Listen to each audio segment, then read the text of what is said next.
আল্লাহর কাছে বলো, হে আল্লাহ, জীবনে আর নামাজ ছাড়বো না, আর নবীর তরিকার বাহিরে চলবো না, আর কোনদিন আল্লাহ ওয়ালার বিরোধিতা করে গুনাহগার হব না, নবীর সুন্নাত অনুযায়ী আল্লাহ ওয়ালাদের পরামর্শ নিয়ে চলবো, মা বাবার খেদমত করবো, পাঁচ বেলার নামাজ পড়বো, দেশের বিরুদ্ধে জাতির বিরুদ্ধে কোনো ষড়যন্ত্র করবো না, আর কোরআন ওয়ালাদের খেদমত করবো, কোরআনের মাদ্রাসার দিকে নজর রাখবো, দেখা করবো।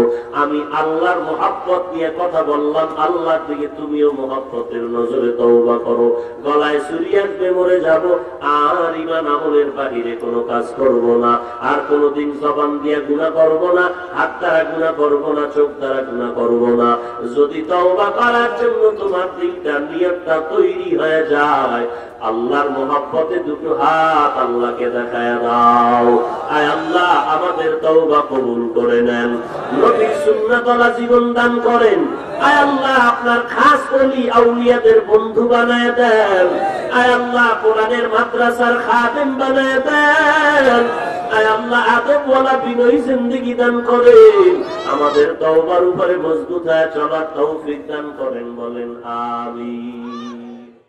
सूरज ने दिया अपनी शुआओं को ये पैगाम, दुनिया है अजब चीज को भी सुबह को भी शाम, दुनिया है अजब चीज को भी सुबह को भी शाम, दुनिया में हो दुनिया का तलबगार नहीं हो, दुनिया में हो दुनिया का तलबगार नहीं हो, बाजार से गुजर हो खरीदार नहीं हो, बाजार से गुजर हो खरीदार नहीं हो, मकबूल है शाज़ है काबिल तो बहुत है, मकबूल है शाज़ है काबिल तो बहुत है, ऐना के मनिंदे तू नहीं दिल तो बहुत है, ऐना के मनिंदे तू नहीं दिल तो बहुत है। রাকদুল কওমি মাদ্রাসা এতিমখানা কর্তৃক আয়োজিত ইসলামী মাহফিল, উপস্থিত মুহতারাম সম্মানিত সভাপতি, প্রধান অতিথি, বিশেষ অতিথিবৃন্দ, মুআজ্জাজ ও মুকাররম জাতির মাতার মুকুট ও রাসাতুল আম্বিয়া হযরত উলামায়ে কেরাম, বিভিন্ন এলাকা থেকে আগত আল্লাহ পাকের আশিকিন, জাকিরিন, শাকিরিন, মুহিব্বিন, মুরব্বিয়ান এজাম, কলিজার টুকরা আমার সমবয়সী যুবক বন্ধুগণ, স্নেহের ছোট ভাই, পর্দার আড়ালে মা ও বোনেরা, আল্লাহ পাকের দরবারে লাখো কোটি শুকর যে আল্লাহ পাক আমাদেরকে এই সুন্দর পরিবেশ, বেহেশতের বাগানে আসা বসার তৌফিক দান করেছেন, আলহামদুলিল্লাহ। লক্ষ কোটি দরুদ ও সালাম সাইয়্যিদুল মুরসালিন, রাহমাতুল লিল আলামিন, শফিউল মুযনিবিন, খাতামুন নবিয়্যিন, সাইয়্যিদুস সাকালাইন, ইমামুল মুরসালিন হযরত মুহাম্মদুর রাসূলুল্লাহ সাল্লাল্লাহু আলাইহি ওয়া আলিহি ওয়াসাল্লামের উপর। নবীজির নামে দরুদ পড়া আপনাদের এলাকায় গুনাহ? মহব্বতে পড়েন সাল্লাল্লাহু আলাইহি ওয়া আলিহি ওয়াসাল্লাম।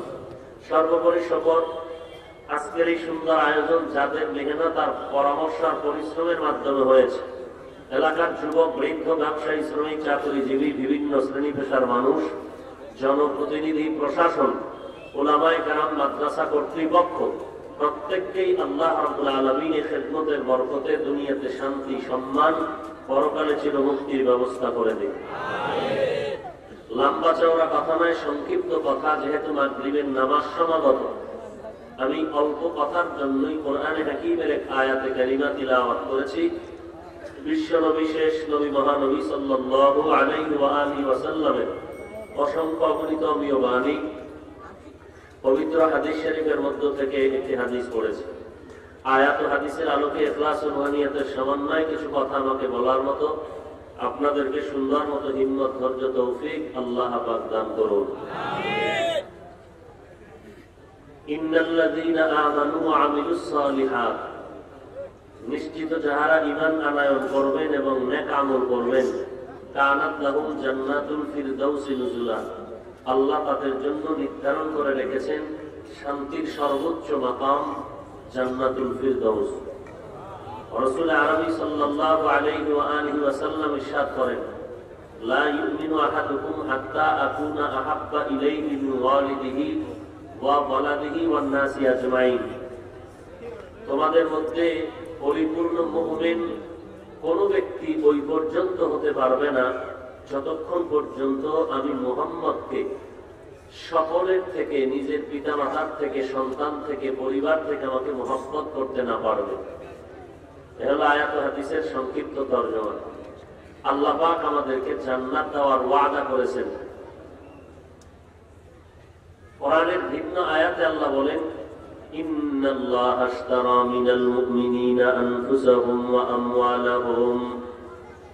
আমওয়ালাহুম বিআন্না লাহুমুল জান্নাহ। আল্লাহ পাক মুমিনদের জান মাল কিনে নিয়েছেন, বিনিময়ে মুমিনদেরকে জান্নাত দিয়েছেন। আল্লাহ মুমিনের জান মাল কিনে নিয়েছেন, বিনিময় কি দিয়েছেন? এই বেচা কিনাটা আল্লাহ করেছেন কাদের সাথে? বলেন বলেন, মুমিনদের সাথে। তাহলে আল্লাহ মুমিনের জান মাল নিয়েছেন, বিনিময়ে মুমিনকে জান্নাত দিয়েছেন। জান্নাত মুমিনের জন্যই, কোন বেদিন বেঈমানের জন্য জান্নাত নাই। জান্নাত পাবে শুধু মুমিন যারা, তারা। এবং সর্বোচ্চ জান্নাত জান্নাতুল ফিরদাউস। তবে এটা এমনিই পাবে না। আল্লাহ ওয়াদা করেছেন জান্নাত আমি দিয়ে দিলাম, বিনিময়ে মুমিনের জান মাল আমি কিনে নিলাম। তাহলে আমাদের জান মাল কিনে নিয়েছেন কে? আল্লাহ। বিনিময়ে আমরা কি পেয়েছি? কিন্তু আশ্চর্য হলো যে আমাদের জান মাল কিনে নিয়েছি বলে আল্লাহ এখনো নেন নাই, জান্নাত তোমাদেরকে দিয়েছি বলে দেন নাই। জান্নাত কি আপনারা পাইছেননি? বছরে 2 একবার সেখানে ঘুরতে যান। অনেকের লন্ডনে বাড়ি আছে, কানাডায় বাড়ি আছে, বছরে 2 একবার সেখানে যায়। আল্লাহ যে আমাদেরকে জান্নাত দিয়েছি বলেছেন, তো জান্নাত পাওয়া গেল? জানমাল নিয়েছি বলেছেন, নিয়েছেন? আমাদের জানমাল তো আমাদের হাতেই। তাহলে কি বললেন আল্লাহ? ফি'লুল হাকিম লা ইয়াখলু আনিল হিকমা। হাকিমের কথা হিকমত থেকে খালি না, জ্ঞানীদের কথা জ্ঞান থেকে খালি না। তাহলে কি বুঝাতে চাইলেন? এর 1 নাম্বার জবাব হলো, আল্লাহ জান্নাত দিয়েছেন বলেও যে দেননি, একদিকে দেওয়া হয়ে গেছে। যেমন আমাদের আব্বাজান পেয়েছেন, আব্বা না থাকলে বাকি এই সম্পদ কে পায়? সন্তানেরা পায়। তাহলে আমরা আওলাদে আদম, আদম নবী যেহেতু জান্নাতে গিয়েছেন, দেখে আসছেন, তাহলে আমরা বাবার পক্ষ থেকে পেয়ে যাব। জানমাল নিয়েছি বলে নেননি, আমাদের কাছে আছে। মূলত বিষয়টা জানও আমাদের ছিল না, মালও ছিল না। ছিল? কিছুই ছিল না। কাইফা তাকফুরুনা বিল্লাহি ওয়া কুনতুম আমওয়াতা ফাআহইয়াকুম সুম্মা ইউমীতুকুম সুম্মা ইউহয়ীকুম সুম্মা ইলাইহি তুরজাউন। আমাদের কিছুই ছিল না, আমাদের আব্বা আম্মা জানতেন না আমি বান্দা দুনিয়াতে আসবো। শুধু 1 ফোঁটা নাপাক পানির থেকে আল্লাহ আমাকে বানিয়েছে। আল্লাহ বলেন, তোমাকে আমি মাটির দ্বারা বানানোর পর মায়ের গর্ভে তোমাকে রূহ দান করেছি। তাহলে তোমার জান ছিল না, ছিল আমার কাছে, আমি দিয়ে দিলাম কিছু সময়ের জন্য আমানত। তোমার কিছুই ছিল না, দুনিয়াতে আসার সময় তুমি কি খাইবা, খানাও নাই, যা আছে তাও তুমি খেতে পারবে না। আমি আল্লাহ মায়ের স্তনে তোমার সুন্দর খানার আয়োজন করেছি। দুনিয়ার মানুষ ফ্লাক্স বানায়, ফ্লাক্সের মধ্যে গরম পানি, গরম চা রাখে, 24 ঘন্টার বেশি গরম থাকে না। আমি আল্লাহ এমন এক কুদরতের ফ্লাক্স তোমার মায়ের কাছে বানায় দিলাম। 2 বছর পর্যন্ত আমার কুদরতের বেলা বানানো ফ্লাক্সের দুধ বান্দা 2 বছর পান করবি। 1 সেকেন্ডের জন্য আমার ফ্লাক্সের দুধ কখনো নষ্ট হবে না।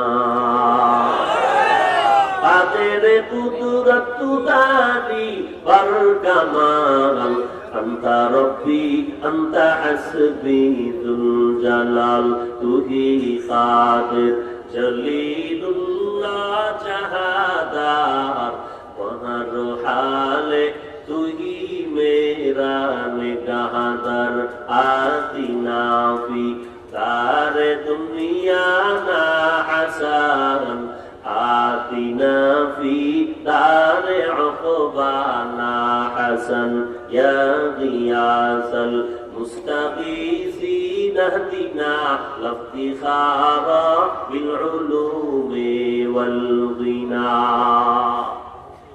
আল্লাহ তাআলা বলেন আমি মুমিনের সাথে জান্নাত বেচাকেনা করে ফেলেছি, মুমিনের জানমাল আমি নিয়েছি, কিন্তু এখনো নেই না, এবারই দিয়েছি কিছুদিনের জন্য আমানত। জানমালের মালিক আমি আল্লাহ, তোমার কাছে রেখেছি বান্দা আমানত। আমার মাল আর আমার জান যদি তুমি এই আমানত ব্যবহার করতে চাও আমি অনুমতি দিয়ে দিলাম, তবে আমার রাজি খুশির বাহিরে জান মাল ব্যবহার করতে পারবা না। যদি করো গায়ের জোরে তোমার বেচা কিনা ভেঙে যাবে। তোমার সাথে আমার বেচা কিনা হয়েছে, তোমারে জান্নাত দিলাম, তোমার জানমাল নিয়ে নিলাম, নেওয়ার পরে আবার ফিরাই দিলাম। কেন তোমার সাথে এগুলো দিলাম আমানত? আমার মাল আমার জান তোমার কাছেই রেখে দিলাম, কিছুদিন তুমি ব্যবহার করো, কিন্তু আমার রাজির বাইরে ব্যবহার করবি না। যদি আমার শর্ত লঙ্ঘন করো তোমার সাথে বেচা কিনা ভঙ্গ হয়ে যাবে। ভঙ্গ হয়ে গেলে তোমার জান তোমার মাল নিয়ে তুমি জাহান্নামে চলে যাবে, আর আমি মাওলার দেওয়া জান্নাত আমি ফিরায় নিয়ে যাব। हकीकत से तो दुनिया बेखबर है, दुनिया की नुमाइश पर नजर है। रुमी गुयम के आज दुनिया जुदाबाश, वहाँ रुकारे के बाशी बाखुदाबाश। जिसते दुनिया आज खुदा का खलकुदान, कमाशो नकरा हो पर जिंदुजान। आबो दर कश्ती हना के कश्तियास, आप अंदर जीरे कश्ती कुश्तियास। জান্নাত পাইতে চান তো? আওয়াজ যদি বোঝা যায় পাইলেও ভালো, না পাইলেও ভালো। কি জান্নাত পেতে চান সবাই? দিলের খবর কে জানেন? আপনি চান যে এই চাওয়াটা আপনার অন্তরের না মুখের, এটা আল্লাহ জানেননি। এবার এতক্ষণ তো মুখ দিয়ে বলেছেন, এবার দিল থেকে বলেন তো জান্নাত চাননি? সবাই চান, আল্লাহ কবুল করে। কিন্তু এই যে বেচা কিনা হয়েছে আল্লাহর সাথে আমাদের মুমিনের, এই জান্নাতটা যে আল্লাহ দিয়েছেন এটা কিন্তু বিনা শর্তে বেচা কিনা হয় নাই। বেচা কিনার কিছু নিয়ম কানুন আছে না? কি আছে? বিক্রিত মাল ফেরত নেওয়া যাবে না, কথা বুঝেন নাই? শর্ত দেওয়া আছে, এই শর্ত যদি লঙ্ঘন করো তাহলে তোমার বেচা কিনা বাতিল, টাকা ফিরায় নাও, আমার মাল আমারে দিয়ে দাও, কথা বুঝেননি? তাহলে আল্লাহর নিয়ম কি বলে? না, দুনিয়াওয়ালা স্বার্থপর যারা, এদের বেচা কিনার নিয়ম হইল বিক্রি করা মাল ফেরত নেওয়া হয় না। আর আমি আল্লাহর বেচা কিনার নিয়ম হইল অবশ্যই বিক্রি করা মাল ফেরত নেওয়া হয়।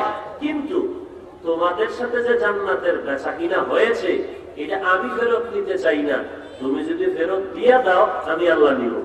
যেমন ফেরাউনকে আল্লাহ জান্নাত দিয়েছেন, নেই নাই। নমরুদের আল্লাহ জান্নাত দিয়েছেন, নেই নাই। কারুনকে আল্লাহ জান্নাত দিয়েছেন, বেচা কিনা লঙ্ঘন করে বলছে জান্নাত লাগবে না।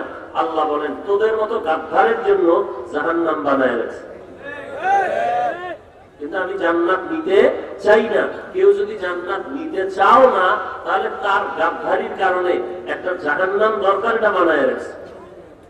এখন যে জান্নাত তোমরা নিবা, এই জান্নাতের বেচা কিনাটা যে আমি করলাম, এই জান্নাত পেতে হলে দুইটা শর্ত তোমাকে মেনে চলতে হবে, দুইটা কর্মসূচি পালন করে আমি আল্লাহর সাথে বেচা কিনার নিয়মটা বজায় রাখতে হবে। কয়টা কর্মসূচি? দুইটা। ইন্নাল্লাযীনা আমানু ওয়া আমিলুস সালিহাত, এরে বান্দা মুমিন, যদি আমার সাথে বেচা কিনা করে জান্নাতের স্থানটা তুমি ঠিক রাখতে চাও তাহলে দুইটা কর্মসূচি পালন করতে হবে। এক নাম্বার পরিশুদ্ধ ঈমান, ইমানটা মজবুত করে নাও। 2 নম্বরে নেক আমল করো, তাহলেই তোমার জন্য জান্নাতুল ফেরদাউস। 1 নম্বরে শিরিক মুক্ত ঈমান, 2 নম্বর তোমার ঈমানের পরে লাগবে বিদআত মুক্ত নেক আমল। শিরিক মুক্ত ঈমান, বিদআত মুক্ত নেক আমল। বিদআত মুক্ত নেক আমল আর শিরিক মুক্ত ঈমান। শিরিক মুক্ত ঈমান মানে আল্লাহকে মানি, রাসূল মানি, কিয়ামত মানি, কিতাব মানি, সব মানি। কেমন মানা? আল্লাহকে মানি একক হিসাবে, আল্লাহর সমান কেউ নাই, আল্লাহর উপরে কেউ নাই, আল্লাহর জাতের মতো কারো জাত নাই, আল্লাহর গুণের মতো কারো গুণ নাই। কথা বুঝেন নাই? রাসূলের উপর ঈমান এনেছে। কেমন ঈমান? আমার আখিরি নবী পয়গম্বর, কেমন নবী আমার, তার মতো আর কোন নবী নাই। সেই নবীর উপরে কোন সম্মানের কোন মাখলুক নাই। আমার নবীর গুণের সাথে কারো গুণের মিল নাই। আমার নবীর উপরে ঈমান আনলাম। ঈমানটার মধ্যে পরিপূর্ণ ঈমানদার হতে হবে, শিরকের গন্ধ নেওয়া যাবে না। আল্লাহ হলেন রাজ্জাক, আল্লাহ হলেন খালিক, আল্লাহ হলেন রব, রব্বুল আলামিন। আমার নবী হলেন রাহমাতুল লিল আলামিন। আল্লাহর রুবুবিয়তের মধ্যে কারো অংশ নাই, রাজ্জাক নামের গুণের মধ্যে কোনো কারো অংশ নাই, রহমান নামের গুণের মধ্যে কারো অংশ নাই। এই জন্যই তো বান্দা তোমার নামটা তুমি রাখো, রহমান নাম রাখা যাবে না, আব্দুর রহমান রাখো। কারণ রহমান এক আমার আল্লাহ, বান্দা কোনদিন রহমান হতে পারে না, হতে পারে আব্দুর রহমান। বান্দা কোনদিন রাজ্জাক হতে পারে না, হতে পারে আব্দুর রাজ্জাক। রাজ্জাকের গোলাম, রহমানের গোলাম। বান্দা কোনদিন আল্লাহ হতে পারে না, আব্দুল্লাহ হতে পারে, আল্লাহ হতে পারে। একজনের নাম আব্দুল রাজ্জাক, আপনি আব্দু বাদ দিয়ে যদি রাজ্জাক ডাকেন, তাহলে যার নাম আব্দুল্লাহ তার আব্দু বাদ দিয়ে আল্লাহ ডাকবেন? এই জন্য এই সমস্ত বিষয় খুব সতর্কতা অবলম্বন করা উচিত। 1 নম্বরে পরিশুদ্ধ ঈমান। এখন ঈমান যে পরিশুদ্ধ, কি পরিমাণ হইলে পরিশুদ্ধ হবে, এর একটা স্কেল দরকার। এখন স্কেল কোথায় পাবো? আল্লাহ তাআলা কোরআনে স্কেল দিয়ে বলেন, আমিনু কামা আমানান নাস। দুনিয়ার মুমিনেরা তোমাদের ঈমানটারে পরিপূর্ণতার মাপে যদি নিতে চাও, সাহাবায়ে কেরামের ঈমানের সাথে মিলায় দাও। তাদের ঈমানের হালাত কেমন, তোমার ঈমানটা ওই পরিপূর্ণতায় নিয়ে যাও। তাদের ঈমানটা কেমন? সাহাবায়ে কেরামের মধ্যে 10 জন সাহাবা জান্নাতের সুসংবাদ পাওয়ার পরেও তাহাজ্জুদ বন্ধ নাই, ইশরাক বন্ধ নাই, চাষ বন্ধ নাই, জিহাদের ময়দানেও দুর্বলতা নাই, ব্যক্তি জীবনে দুর্বলতা নাই, পরিবারের মধ্যে নবীর আদর্শের দুর্বলতা নাই, রাতের বেলা কান্নাও বন্ধ নাই, কোরআন তেলাওয়াতেও দুর্বলতা নাই, সর্বলাইনে তাকওয়ার বেলায় দুর্বলতা নাই, ইলমের বেলায় দুর্বলতা নাই, আমলের বেলায় দুর্বলতা নাই, আকীদার বেলায় কোনো দুর্বলতা নাই। এর নবীর উম্মতের দল, তাদের ঈমানের হালাতের মতো তোমার ঈমানটা মজবুত করে নাও।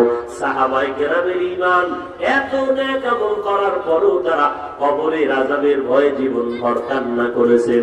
আজকে তোমার আমার ঈমানটা এত পরিমাণ দুর্বল, আবার কান্না তো নাই, মুমিনের অন্যদের কান্না নিয়েও সমালোচনা করে।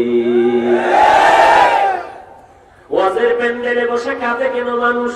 প্রশ্ন করে, অথচ প্রশ্ন তো তোমাকে করা দরকার। ও কপাল পোড়া নবী আশিক, কোরআনের বাগানে বসে কাঁদো না কেন? কারণ আল্লাহ বলেন, ফালিয়াযহাকু কালিলা ওয়ালিয়াবকু কাসীরা। কম হাসো, বেশি বেশি কান্না করো। মদিনার নবী বলেন, জাহান্নামের আযাবের ভয়ে এক ফোঁটা চোখের পানি যদি ছেড়ে যাও, জাহান্নাম হারাম হয়ে যাবে। সাহাবায়ে কেরাম জীবনটা কান্নায় কাটাইলেন। আমাদেরও সেই পরিমাণ কান্না দরকার, কারণ চোখের পানি ছাড়া আল্লাহর রহমত পাওয়া যাবে না।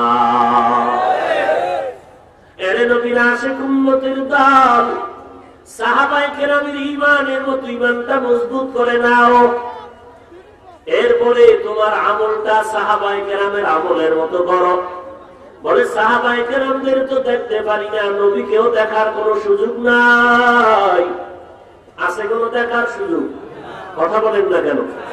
নবী মাঝে মাঝে আপনাদের রাগ দোলাইনি? কি বলেন? যারা শেয়ার রাখে স্টেজে নবী আইয়ে বলবো, আছে না নাই? ওরে ভাইজান, আমার মদিনার নবী যদি এখানে আসে আর আমি হাফিজুর রহমান যদি চিল্লাইয়া কথা বলি, আমার মতো বেঈমানে জমিনে কেউ হতে পারে না। এরে নবীরা আসে, আমার নবী যদি বাইতুল মুকাররমের মসজিদে এসে যায়, ওই মসজিদে নবীর সামনে কারো ইমামতি করা হারাম। এই চেয়ারের মধ্যে পীর সাহেব হুজুর বসছে, কাউকে বলতে দেওয়া যাবে না, কারণ বেদবি হবে। আর যেই জায়গায় আমার নবীর চোখের নজর আর কদম পড়বে, ওই জায়গা স্বর্ণের চাদর দিয়ে ঢেকে রাখা দরকার, কারণ আমার নবীর বসার জায়গা বড় বরকতের জায়গা।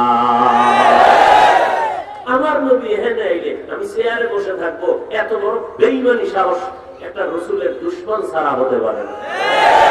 কথা ঠিক নেই? আসলে এগুলো কেন?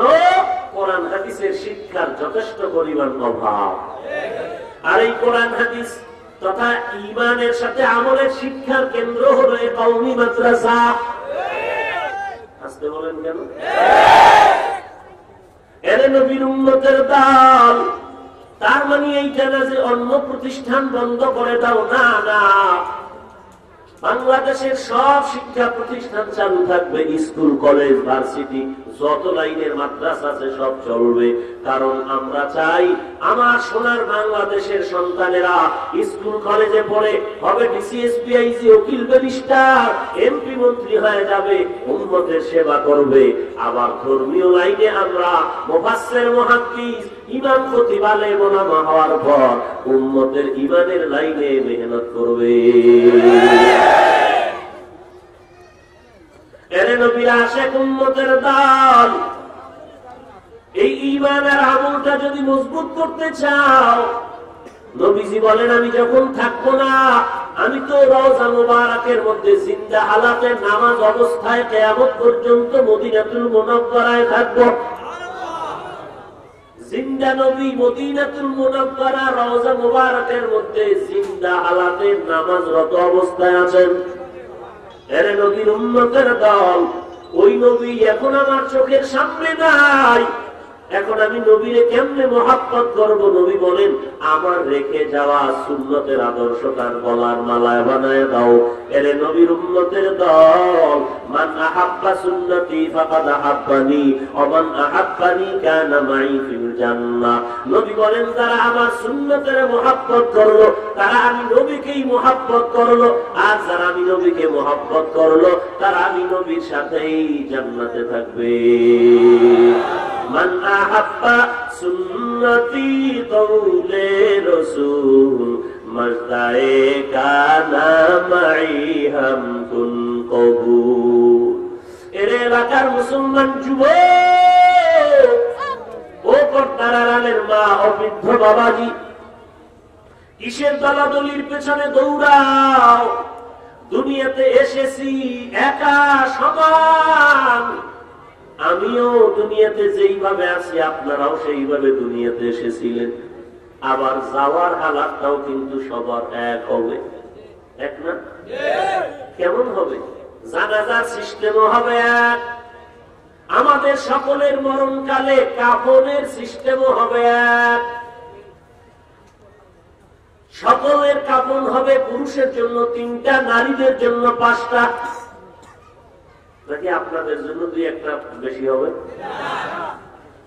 সবার কাফন হবে সাদা, নাকি কারোটা হবে কালো আর সবুজ? বুঝে কোন? চরমনেওয়ালাদের কাফনের কালার সাদা, তাবলীগওয়ালাদেরটা কালো, আর অন্য নবীর আশিকদের কাফনের কালার হবে সবুজ। এই সত্য কথা বলেন, কি হবে? সাদা সবার। আল্লাহ শিখায় দিলেন বান্দা মরার আগে তাকায় দেখ, সকলের কাফনের কালার হবে এক। কে চরমনাই, কে তাবলীগ, কে কওমি, কে আলিয়া, কে স্কুল, কে কলেজের ছাত্র, কে ইমাম, কে মুক্তাদি, কে পীর, কে মুরিদ, কে ছাত্র, কে উস্তাদ, কাফনের ভিতরে ঢোকার পরে আর কোনো ভেদাভেদ থাকবে না রে বাবা। আমার কাফনটাও যেমন তোমার কাফনটাও তেমন, আমার কাফন তোমার কাফনের কালার এক, আমার আল্লাহ তোমার আল্লাহ এক, আমার নবী তোমার নবী এক, আমার কাবা তোমার কাবা এক, আমার কোরআন তোমার কোরআন এক, আমিও মুসলমান তুমিও মুসলমান, কাফনের কালার হবে এক, মাঝখানে কালার নিয়ে কেন ঝগড়া করো জানতে চাই? মাঝখানে কালার, কে সাদা পড়লো, কে কালো পড়লো, কে সবুজ পড়লো, এ নিয়ে কেন তর্ক হবে? কাপড়ের কালার হবে সাদা। অতএব নবীজির সুন্নাত মানা আমাদের আসল কাজ। নবীজির সুন্নতের টুপি পরা মাকসাদ। কালো পড়লেও আলহামদুলিল্লাহ, সবুজ টুপি পড়লেও আলহামদুলিল্লাহ, সাদাটা পড়লেও আলহামদুলিল্লাহ। নবীর আদর্শের জামা পরা দরকার। এ কালো রঙেরটা পড়ুক আলহামদুলিল্লাহ, কেউ সবুজ রঙেরটা পড়বে আলহামদুলিল্লাহ। নবীর সুন্নত অনুযায়ী দস্তারখান ব্যবহার করা দরকার। যে যেই লাইনে করুক আলহামদুলিল্লাহ। নবীর আদর্শের 5 বেলার নামাজ পড়া দরকার। যেভাবেই পড়ুক বান্দা, নাভির নিচে হাত পা দিয়ে পড়ুক আলহামদুলিল্লাহ, নাভির উপরে হাত পেতে পড়বে আলহামদুলিল্লাহ। ঝগড়া কেন রে ভাই? কার জবাব কে দিবা? চরমনাইওয়ালারা উল্টা কেন করলো? তোমার কাছে জবাব চাইবে না। তাবলীগওয়ালারা যদি উল্টা করে আপনাদের কাছে জবাব চাইবে না। এদেশের সব মানুষ যদি উল্টা পাল্টা চলে, আর একদলীয় মুসলমান, আপনার কাছে কোনো জবাব চাওয়া হবে না। বরং আপনার ছেলে মেয়ে যদি উল্টা পথে চলে আপনাকে জবাব দিতে হবে। আপনার মেয়ে যদি উল্টা পাল্টা চলে আপনাকেই জবাব দিতে হবে। আপনার স্ত্রী যদি উল্টা পাল্টা চলে আপনাকেই জবাব দিতে হবে। আসল কাজ করো, খাও, দোকানদারি বন্ধ করো। আসল কাজের খবর নাই। ওই দোকান বাজারে গিয়ে মাছ কিনতে গিয়ে খাও, যদি কোনো হেঁটে আগে দাও, আসলটা আগামী কালে। বড় আফসুস, বড় আফসুস। ও ভাই, নবীর সুন্নাত মানবো, এটাই তো আসল কথা। আমরা গোলামি করি আল্লাহ, আদর্শ মানি মদিনার। ভেজাল আছে কোনো কথা? এখন কথা হইলো তাহলে পীর ধরবো কেন, পীর সাহেবের কাছে যাব কেন, আল্লাহওয়ালার কাছে যাব কেন? এর কারণ হলো আমরা যেহেতু আল্লাহরে চিনি না, নবীর সুন্নাত জানি না, তাদের কাছে গিয়া জানবো আর আমল করবো। এখন যদি দেখা যায় পীরের কাছে যাওয়ার পর আগেও যেমন বিড়ি টানতাম এখনো টানি, এই যাওয়া আর না যাওয়া সমান। কথা বুঝেন নাই? আল্লাহওয়ালার কাছে যাব কেন? আল্লাহর মুহাব্বত তৈরি করার জন্য। পীর আউলিয়ার কাছে যাব কেন? তারা নবীর সুন্নাত আমাদের শিখাই দিবেন, আমরা আমল করব। কথা বুঝাইতে পারছি? এই জন্য বান্দা জান্নাতুল ফেরদাউস আল্লাহ আমাদের দিবেন। 2টা কাজ করো। 1 নাম্বার ঈমানটা শুদ্ধ করে নাও, 2 নম্বরে নেক আমল করো রে গোলাম। নবীর সুন্নতের আমলটা করো। আহা, কি কিলাকিলি নবীর সুন্নত নিয়া। এমন একজন নবী পাইলাম যার কোনো তুলনা নাই। কপাল খারাপ যে সেই নবীরে চিনি না। যদি চিনতি, রাগদৈলের যুবকের মাথার চুল ক্রিকেটারের সাইজে রাখতি না। যদি মদিনার নবীকে চিনতি, তাহলে বান্দা তুমি মদিনার নবীর আদর্শের নামাজ না পড়ে ঘুমাইতে পারতা না। এরে নবীর উম্মতের দল, কেমন একজন নবী পেয়েছ, যেই নবীর জন্য সারা জগৎটা পাগল। এমনকি আমার আল্লাহ পাগল। আমার নবীর জন্য আমার আল্লাহ বড় হাসে। যেই নবীর আদর্শ দেখে ১৩,০০০ বছর পরে, নবীর আদর্শ দেখে কত বেঈমান কালেমা পড়ল, কিন্তু নবীর উম্মত হওয়ার পরেও নবীর উম্মতেরা নবীর আদর্শের চুল কাটে না। ওরে বান্দা, নবীর সুন্নাত এত সুন্দর, আঙ্গুলের নখগুলো কিভাবে কাটবা, কিভাবে রাখবা, সেখানেও আমার মদিনার নবীর সুন্নাত। মাথার টুপিটা কেমনে পরবা, চুলগুলো কেমনে রাখবা, কাটবা, সেখানেও নবীর সুন্নাত। এরে নবীর উম্মতের দল, তুমি কেন আমার নবীর সুন্নতের জবাই করিয়া বেঈমানের আদর্শ মানো? আমি তো বলি আমার নবী কেমন জানো? দুনিয়ার সব আদর্শ গুলো হলো নাপাক, একমাত্র আমার মদিনার নবীর আদর্শই হলো পাক। তুমি নবীর আদর্শ নিয়ে বুক ফুলাইয়া চ্যালেঞ্জ করবা বেঈমানের সামনে, অথচ তোমার চলাফেরা দুর্গন্ধের বেঈমানেরা আজকে তৃপ্তি পায় না, অতিষ্ঠ হয়ে আছে। মদিনার নবী বলেন বেঈমান আর মুমিনের মধ্যে ব্যবধান হলো নামাজ। বেঈমানেরা নামাজ পড়ে না, মুমিনেরা নামাজ ছাড়ে না। অথচ মুমিন নামাজ পড়ে না, ফজর পড়ে নাই, জহুর পড়ে নাই, আসর পড়ে নাই, মাগরিবের খবর নাই, এশার খবর নাই। এই নবী উম্মতেরা মসজিদেও যায় না, আবার কি করে নামাজ পড়ে না, যারা পড়ে তাও আবার উল্টা করে, আবার মাঝে মাঝে যায় আল্লাহর বাড়িতে মেহমান হইয়া যায়, নবীর সুন্নতের আমলটাও নাই, এমন একটা পোশাক পরে যায় সেই পোশাকের মধ্যে বাঘ ভাল্লুক বানরের ছবি লাগানো। এরে নবীর উম্মতের দল, আমার নবীর সুন্নতের মালাটা কেন গলায় লাগাও না? আমার নবীর সুন্নত মানো। আমার নবীর কষ্ট করা রেখে যাওয়া সুন্নতের আমল হিন্দুরা করবে কি? বৌদ্ধরা করবে? খ্রিস্টানেরা করবে? বলো নবীরা আশেক আমার নবীর সুন্নতের আমল কারা করবে? মুসলমান। কেন তোমার চুলগুলো নবীর তরিকায় রাখতে পারো না? তোমার পোশাকটা নবীর সুন্নত অনুযায়ী করতে পারো না? এরে নবীর উম্মতের দল, আমার নবীর এমন সুন্নত, এমন আদর্শ, জুতা দুইটা কেমন করে তুই পায়ে পরবা সেখানেও নবীর সুন্নত আছে। মসজিদে ঢুকবেন কেমনে, বের হবেন কেমনে, সেখানেও নবীর সুন্নত। বাথরুমে কিভাবে ঢুকবেন আর বের হবেন সেখানেও নবীর সুন্নত। একটা মানুষের সামনে কেমনে দাঁড়াবেন সেখানেও নবীর সুন্নত। খানার পয়সা, খানার লোকমাগুলো কিভাবে দিবেন এখানেও নবীর সুন্নত। যারা মানে তারা নবীর আশিক, যারা নবীর সুন্নত মানে না তারা নবীর বড় দুশমন। हम सूरत हम सिराते मुस्तफा दरकमानी हाले उकुन इत्तेबा इत्तेबाए सुन्नते खैरुल बशार कीरे लाजिम ताबुयबी ऐ पेसार ओगो नबीर उम्मतेरा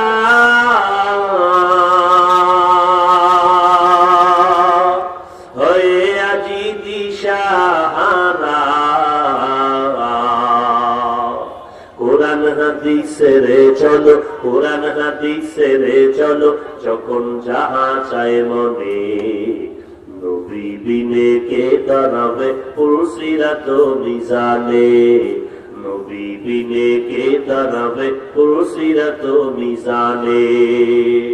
এর নবীর আশিক উম্মতের দল, এ জীবনে আমার আল্লাহ আমার আপন, আমার মদিনা আমার নবী আমার আপন। আর দুনিয়াতে যাকেই দেখো আপন সবাই স্বার্থপর। স্বার্থে আঘাত লাগলি আমার দুশ্মন হয়ে যায়। কিন্তু আমার আল্লাহর কোনো স্বার্থ নাই, আমার নবীর কোনো স্বার্থ নাই। যদি আল্লাহ স্বার্থের দিয়ে তাকাইতেন তো যারা আল্লাহর ইবাদত করে না তাদের জন্য খানা পানি বন্ধ করে দিতে। আল্লাহ তাআলা বলেন, বান্দা আমি আল্লাহ তোদের এত মহব্বত করি, তোরা আমার মায়ার নবীর বড় উম্মত। অন্য নবীর উম্মতেরা গুনাহ করলে চেহারা পাল্টায় যাইতো, আমার নবীর উম্মত হওয়ার কারণে আমি আল্লাহ গুনাহ করার বড় চেহারা পাল্টায় দুনিয়াতে লজ্জা দেই না। বরং আমি আল্লাহ প্রথম আসমানে এসে তোদের ডাকি, বান্দা তুই গুনাহ করেছো, শয়তানের ধোকায় পড়ে তওবা কর। এক মুহূর্তের তওবার বিনিময়ে সব গুনাহগুলো মাফ করে দিব।